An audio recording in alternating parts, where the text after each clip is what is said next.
Hey guys, Julian, Aftermarket Industries. I wanted to make this video for a very long time. What you're seeing in the background is a thermal video and evidence of what happens when you try to upgrade a OEM fuel pump module to an aftermarket pump. Now in this instance, MK4 Supra, you can see temperatures, they'll reach as high as 102 degrees centigrade. Fuel temperature here is only 29 degrees. But the connector itself, the OEM connector, is getting to 102 degrees centigrade. So we'll convert that into Fahrenheit in the comments. This is a solution. Aftermarket Industries power terminal. You drill a small hole and then you run or reroute the wires through the studs here. It has Viton O-rings, so there's no chance of fuel leak or vapor loss, etc. Despite the good intent and the efforts of tuners and workshops, and not everyone does this. There are a lot of workshops and tuners and electricians that do the right thing.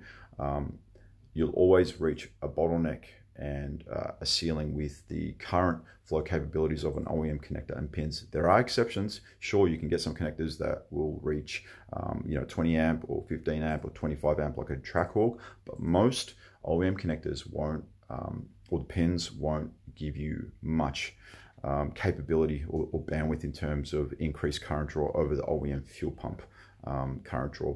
And in this instance, there's a Walbro 460 and it's not even delivering fuel to the engine. It's delivering fuel free flow to our surge tank, so it's not under load and it's not under huge current draw conditions. So purchase this or speak to us directly.